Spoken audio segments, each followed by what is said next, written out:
하나님의 말씀은 여호수아 24장 14절부터 19절의 말씀을 함께 교독하겠습니다.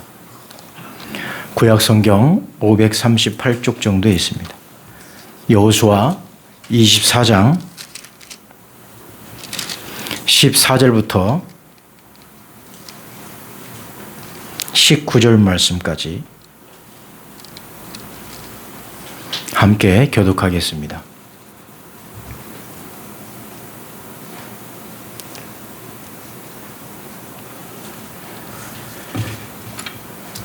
그러므로 이제는 여호와를 경외하며 온전함과 진실함으로 그를 섬기라.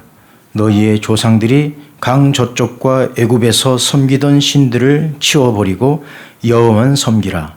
만일 여호와를 섬기는 것이 너희에게 좋지 않게 보이거든 너희 조상들이 강 저쪽에서 섬기던 신들이든지 너희가 저주하는 땅에 있는 아무리 거룩의 신이든지 너희가 섬기는 자를 선택하라. 오직 이 땅은 제기를 여호와를 섬기겠노라 하니. 백성이 대답하여 이르되 우리가 결단코 여호와를 버리고 다른 신들을 섬기기를 하지 아니하오리니 이는 우리 하나님 여호와께서 친히 우리와 우리 조상들을 인도하여 애굽 땅 종목되었던 집에서 올라오게 하시고 우리 목전에서 큰 이적들을 행하시고 우리가 행한 모든 일과 우리가 지난 모든 백성들 중에서 우리를 구하셨음이며 여호와께서 또 모든 백성들과 이 땅에 거주하던 아모리 족속을 우리 앞에서 쫓아내셨습니다. 그러므로 우리도 여호와를 섬기리니 그는 우리 하나님이시니이다 하니라. 여호수아가 백성에게 이르되 너희가 여호와를 능히 섬기지 못할 것은 그는 거룩하신 하나님이시요 질투하시는 하나님이시니 너희의 잘못과 죄들을 사하지 아니하실 것임이라. 아멘. 할렐루야. 함께 인사하실까요? 잘 오셨습니다. 한 번 더 인사합니다. 사랑합니다. 네, 오늘은 6.25 예배로 하나님 앞에 영광을 올려드립니다. 그래서 전쟁 속에서 꽃을이라는 제목으로 함께 은혜를 나누고자 합니다. 6.25 전쟁이 발발한 지 올해가 71주년이 되었습니다. 작년에 70주년에 많은 교회들이 커다란 이 6.25 예배를 통해서 하나님 앞에 영광을 돌렸고 또 이제 71년을 맞이하면서 과연 또 우리가 이 6.25 예배를 통해서 또 6.25 전쟁을 통해서 우리가 어떤 교훈을 우리가 또 되새겨 봐야 할지 오늘 이 예배를 통해서 우리 모두가 결단할 수 있기를 간절히 바라겠습니다. 6.25는 참 가슴 아픈 비극입니다. 전 세계에 유례없는 가장 큰 아픔과 슬픔을 남긴 전쟁 중에 하나가 바로 6.25 한국 전쟁입니다. 이 6월 25일 날 1950년 6월 25일은 무슨 날이었을까요? 이날은 주일날이었습니다. 주일날 우리는 다 같이 함께 예배를 드리는 그러한 날이었음에도 불구하고 이 주일날에 6.25가 발발했던 것입니다. 저 6.25를 주일날에 생겼다고 하는 것은 우리 믿음의 사람으로서는 조금 더 생각해 볼 필요가 있습니다. 왜 하필 주일날이었을까? 이때 많은 군인들이 휴가를 떠났었고 또 전쟁이 일어나지 않은 상황 속에서 모든 사람들이 다 평안할 것이다. 이 전쟁이 일어나지 않을 것이다라고 하는 이 대비하는 마음이 전혀 없었다고 하는 것이죠.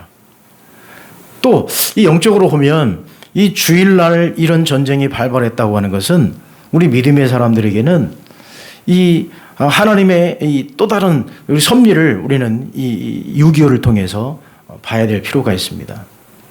자, 6.25 전쟁이 발발한 지 안타깝게도 3일 만에 서울이 함락되었습니다. 굉장히 급속도로 밀고 내려왔고요. 거기에 우리 남한은 전혀 대처할 수 없는 그러한 상황이었습니다. 어떻게 대처할 길도 없이 이 3일 만에 이 서울이 함락되었고 계속 밀고 내려가서 저 부산 끝에만 남겨놓고 거의 다 북한의 손에 넘어가게 되었죠. 그러나 하나님께서 이 민족을 사랑하셨습니다. 그래서 대반전의 역사가 일어나는데 그것은 무엇이었을까요? 기적적인 상륙작전, 인천 상륙작전이 바로 그것입니다. 인천 상륙작전을 통하여서 다시 적의 뒤에 북한군의 뒤쪽에서부터 밀어 내려가기 시작했고, 그리고 쭉쭉쭉 위로 올라가면서 저 평양까지도, 저 압록강까지도 거의 다 이제 우리 남한이 먹어 들어간 상황이었습니다.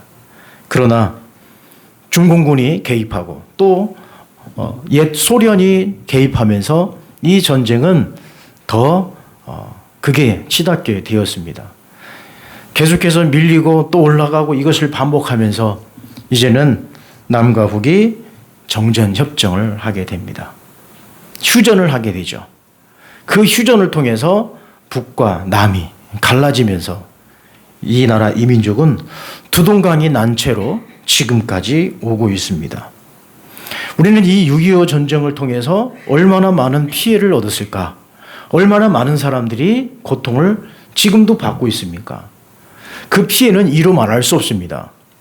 전쟁으로 인한 이 피해는 이 남한의 피해의 총액을 따져보면 450억 원이라고 그럽니다. 그때 당시에, 지금의 돈이 아니라 그때 당시에 450억 원이면 그때 당시에 정부 3년 반치의 그 예산이라고 그럽니다. 이 어마어마한 피해를 입은 거죠. 그러니까 쑥대밭이 된 거죠. 더 이상 건립할 수 없는 그런 나라, 아니 도저히 다시 세워질 수 없는 나라가 바로 우리나라가 되었던 것이죠. 거기에다가 피해 인원을 보게 되면 17만 명의 전사자가 생겼습니다. 17만 명이 죽은 거예요. 유엔군을 포함해서. 자, 이 숫자는 군인들을 포함하는 거, 군인들만 포함된 숫자입니다.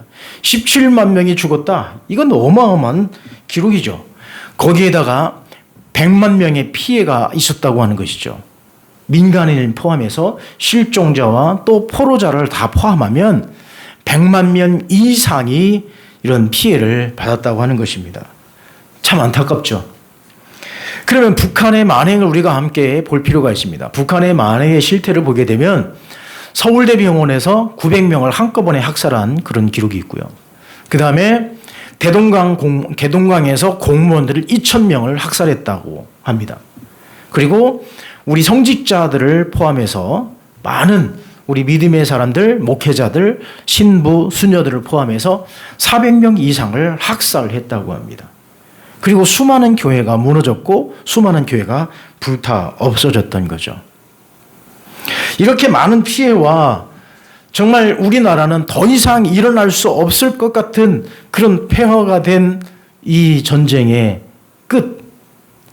전 세계에서 가장 못 사는 나라가 우리 대한민국이 되었죠.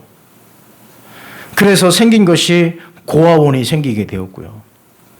전쟁 고아들이 길거리에 널려져 있는 그 상황 속에 전쟁 고아들을 모아서 키우는 보육원이, 고아원이 그때부터 생기기 시작했던 것입니다. 우리 대한민국은 더 이상 희망이 없었습니다. 대한민국은 더 이상 건립할 수 없는 그런 황폐한 나라가 되었습니다. 그러나 그럼에도 불구하고 지금 우리나라를 생각해 보십시오. 우리나라가 어떤 나라입니까? 세계 10대 경제 강대국 안에 들어가지 않습니까? 그리고 우리나라가 스포츠 하면 얼마나 강국입니까? 스포츠 올림픽 한번 해보십시오. 그 정말 조만한 나라에서 뭘 그렇게 잘하는지 몰라요.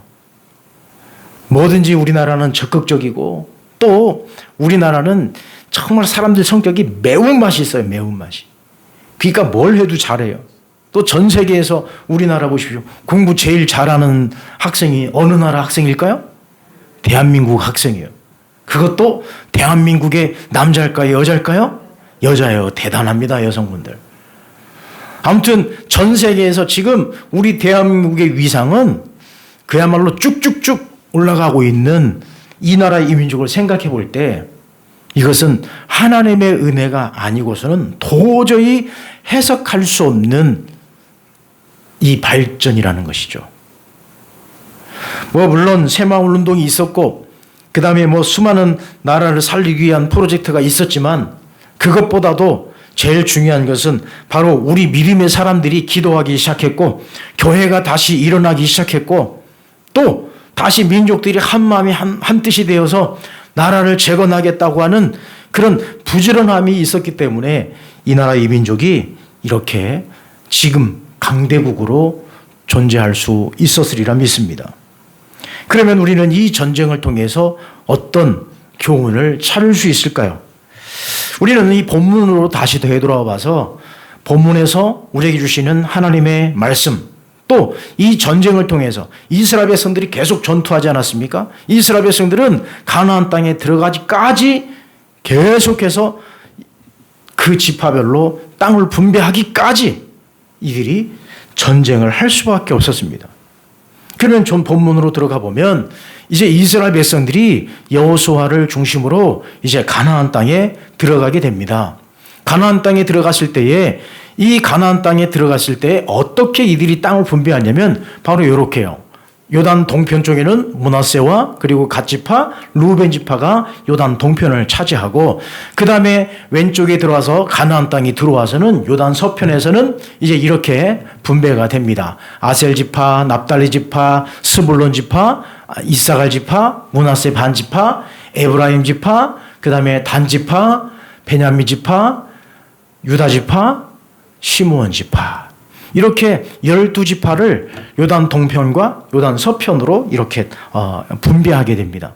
그런데 이스라엘 백성들이 여리고성을 점령하러 들어갈 때 이 에브라임 지파 이쪽이 여리고성이 있는 지역이었습니다.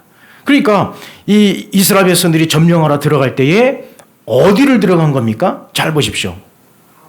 위로 갔습니까? 아래로 갔습니까? 아니면 가운데로 갔습니까? 정 가운데로 치고 들어간 거예요.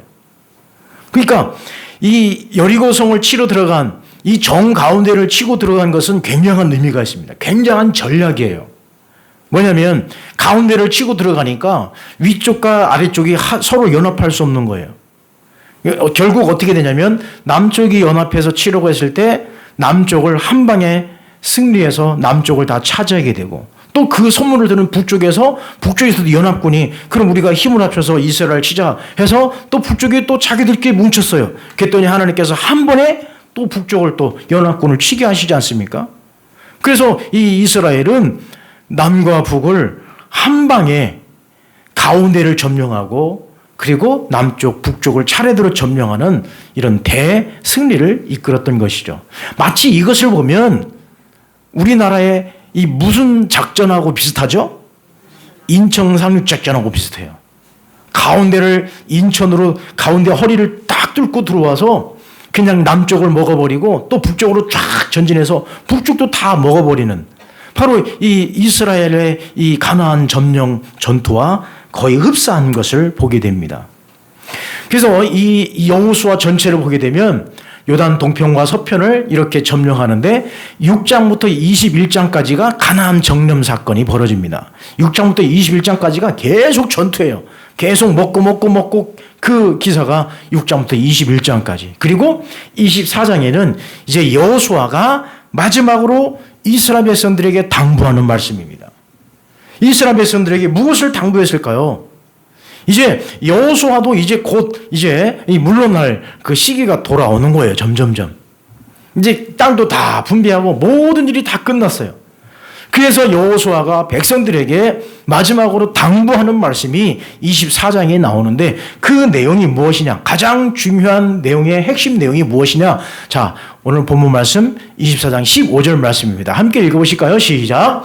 만일 여호와를 섬기는 것이 너희에게 좋지 않게 보이거든 너희 조상들이 강 저쪽에서 섬기던 신들이든지 또는 너희가 거주하는 땅에 있는 아모리 족속의 신들이든지 너희가 섬길 자를 오늘 택하라. 오직 나와 내 집은 여호와를 섬기겠노라. 아멘. 바로 이것이 여호수아가 백성들에게 마지막으로 당부한 핵심 내용이에요.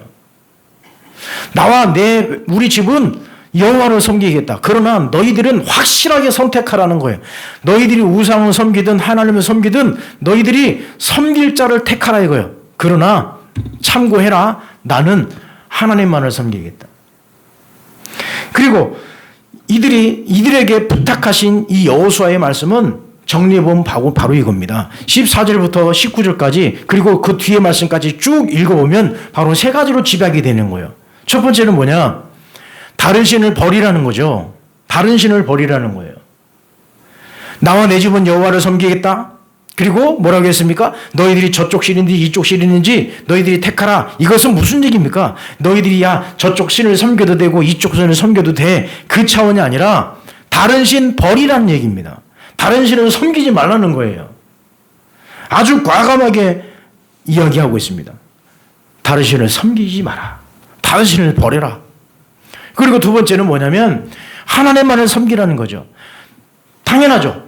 다른 신을 버리니까 누구만을 섬기는 거예요? 하나님만을 섬기는 겁니다. 하나님만을 섬겨야 너희들이 사는 것이야. 하나님을 섬기지 않으면 너희는 어떻게 되느냐? 망한다 이거. 하나님이 심판하신다는 거예요. 하나님께서 그냥 두지 않는다는 겁니다. 그래서 하나님이 어떤 하나님으로 소개합니까? 여호수아가 질투하시는 하나님이다.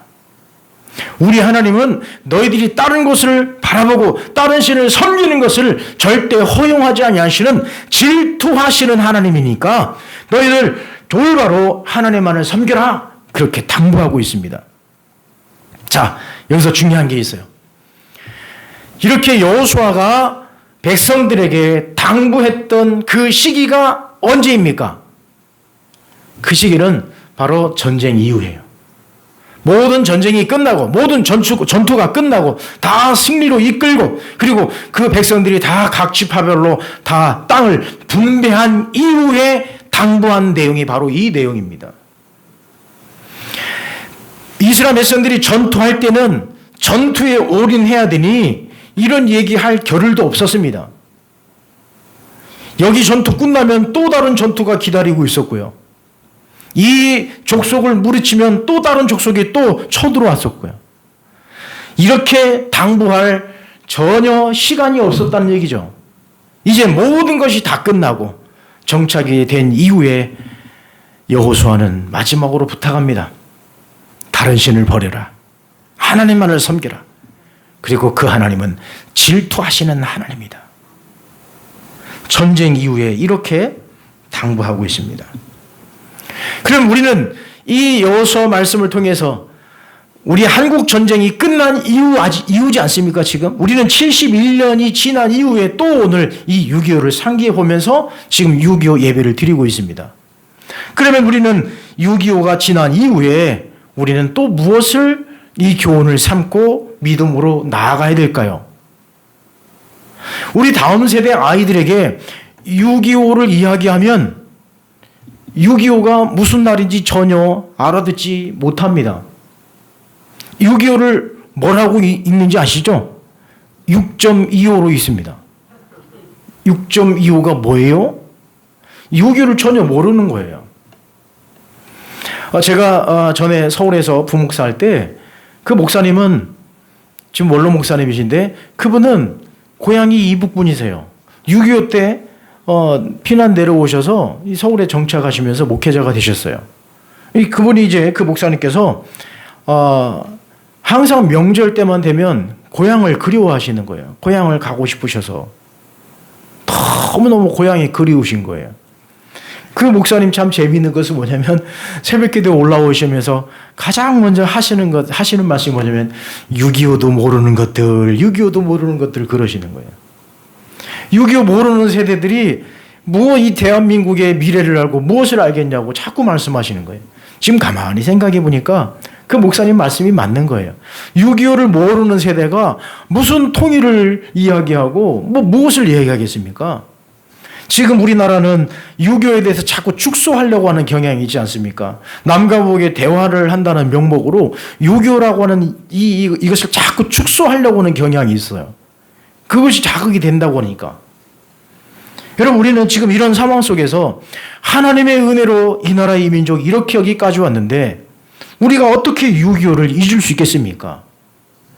물론 우리는 유교를 모르는 세대입니다. 물론 우리 권사님들 가운데는 유교를 경험하신 분들 계시겠지만 우리 많은 세대들은 유교를 모르고 살았단 말이죠. 그런 우리는 이 유교 외비를 통해서 우리가 결단해 봐야 한다는 것이죠.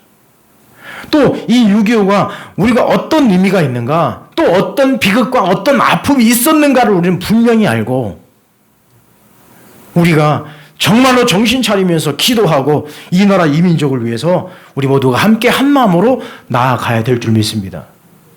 그럼 우리는 이 6.25를 통해서, 이 6.25 한국 전쟁을 통해서 어떤 교훈을 얻을 수 있을까요? 자, 첫 번째는, 자, 여러분들이 읽어보실까요? 시작. 그렇습니다. 축복을 간직하지 못했어요. 우리나라는 8월 15일 날 광복을 우리가 맞이했습니다. 광복절에 우리 얼마나 우리 민족이 기뻐하고 즐거워했습니까? 이 광복을 보십시오. 이 광복도 우리나라 우리 힘으로는 도저히 광복을 이룰 수 없는 상황이었지만 전적인 하나님의 은혜로 이 나라 이 민족에 광복의 기쁨을 주셨어요. 그런데 그 광복의 기쁨을 주신, 광복의 축복을 주신, 해방의 축복을 주신 그 하나님의 은혜를 망각하고 이 나라 이 민족은 어떻게 되었을까요? 자, 우리 함께 말씀을 한번 읽어보실까요? 에베소서 4장 3절입니다. 시작. 평화나 매는 줄로 성령이 하나 되게 하신 것을 힘써 지키라. 아멘. 축복을 간직하지 못했다고 하는 이 말은 뭐냐면 정말 우리에게 광복을 주셨지 않습니까? 그러면 우리는 하나가 됐어야 돼요. 그런데 이때에 어떤 일이 생겼습니까? 교회가 하나 되지 못했어요. 광복 이후에 교회가 막 갈라지기 시작했어요. 교단이 막 갈라지기 시작했습니다. 먼저 우리 한국 교회가 분열의 아픔을 겪기 시작했다는 거죠. 광복을 주신 하나님의 은혜, 이 땅 가운데 전적인 하나님의 축복이 임했는데 그 축복을 우리 교회들이 한마음 한뜻이 되어서 정말로 탄탄한 그 끈끈한 사랑의 줄로 하나가 되어야 되는데 우리 교회들이 하나 되지 못하고 교회들이 막 분열을 일으켰어요. 그때 기장이 생기고 또 우리 여러 가지 막 분열이 막 생겼단 말이에요. 지금은 교단이 셀 수 없을 만큼 교단이 생겼습니다. 대한여수교 장로회라고 하는 이 교단을 쓰고 있는 이 교단이 100몇 개가 넘습니다. 교단이 그렇게 많아요. 지금도 아마 마음에 안 맞는 사람들이 그럴 수도 있어요. 우리끼리 교단 하나 또 만들자라고 생각하는 분들도 또 계실 수도 있습니다. 자고 일어나면 교단 하나 생기고 자고 깨면 또 교단 하나 생기고 그러니까 3개월짜리 목회자가 나올 수밖에 없고요. 속성으로 목회자를 양성한다는 그런 교단도 생길 수밖에 없습니다. 이건 하나님의 은혜가 아닌 거예요. 하나님의 기쁨이 아닌 거예요. 광복의 축복, 해방의 축복을 받은 이 나라, 이 교회가, 한국 교회가 분열을 일으키기 시작한 것은 하나님의 축복을 차버린 거와 똑같은 거예요. 교회는 하나입니다. 그러나 지금은 교회가 하나 될 수 없는 상황까지 치달았어요. 신학의 노선이 달라요. 성경 해석하는 것이 달라요. 너는 어느 학교 출신이고 우리는 어느 학교 출신이고 이 각각 다르기 때문에 이제 더 이상 교회가 하나 되기 어려운 지경까지 왔습니다. 그러나 아닙니다. 그런 상황 속에서도 한국교회는 하나가 되어야 하고 한국교회는 한마음이 되어야 합니다. 이것이 바로 축복을 유지해 가는 길입니다. 하나님께서 이 나라의 이 민족에 주신 그 놀라우신 은혜와 축복을 생각해 보십시오. 우리나라가 어떻게 이렇게 잘 사는 나라가 되었는지 불과 우리나라가 잘 살게 된 지가 몇 년 되지 않습니다. 얼마 되지 않아요. 우리는 너무너무 지금 좋은 환경 속에서 살고 있습니다. 외국인들이 대한민국을 와서 놀라는 것은 이 대한민국의 속도와 이 대한민국의 이 찬란한 이 문화들 이런 것들을 보고 외국인들이 깜짝깜짝 놀라지 않습니까? 지금 우리는 이 안에 살고 있으니까 우리나라가 잘 사는지 못 사는지 모르죠. 여러분 가깝게 동남아시아만 가보십시오. 그 나라는요, 동남아시아만 가봐도 우리나라의 70년도에 그 수준밖에 안 됩니다. 정말 우리나라는 좋은 나라예요. 정말 우리나라는 문만 열고 나가면 뭐든지 할 수 있는 나라가 우리나라예요.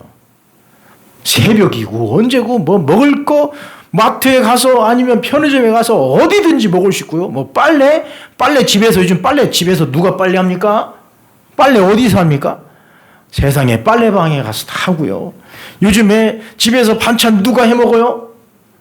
그냥 이것만 누르면 새벽에 쥐도새도 모르게 와서 배달해 놓는 거예요.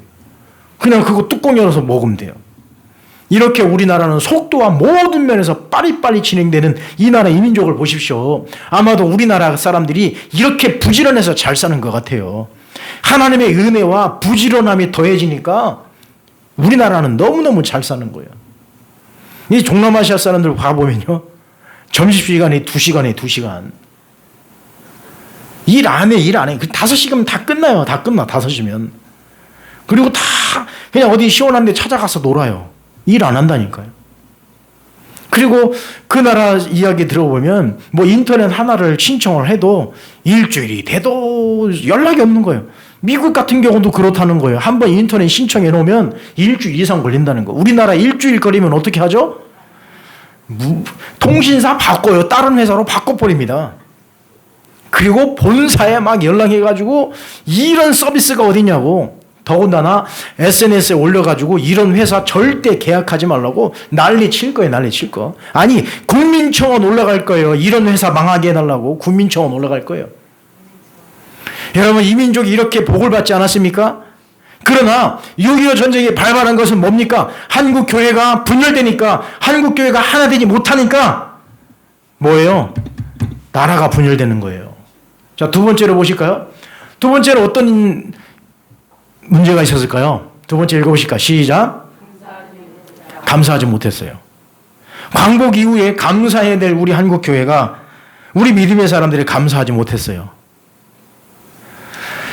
누가복음 17장 17절입니다. 시작. 예수께서 대답하여 이르시되 10사람이 다 깨끗함을 받지 아니하였느냐? 그 9은 어디 있느냐?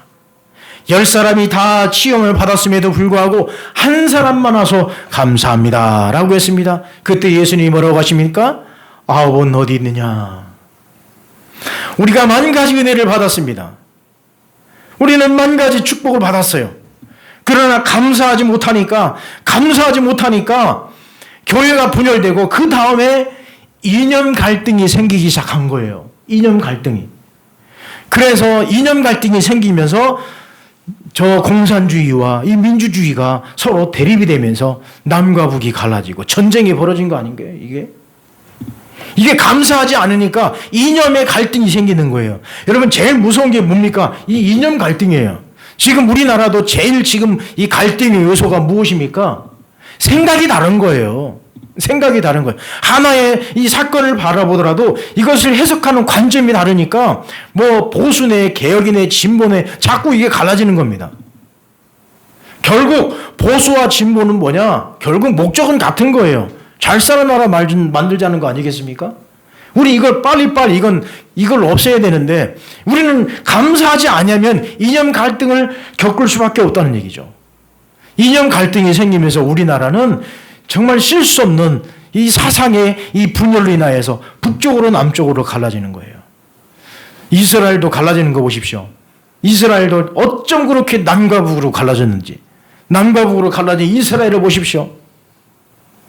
저 북쪽은 이스라엘의 그 왕들이 이 우상만 섬기면서 따르진만 하고 정치에 관심 없고 자기 권력만 유지하려고 그러니까 계속 북쪽 왕들은 그 왕들이 어떻게 됩니까?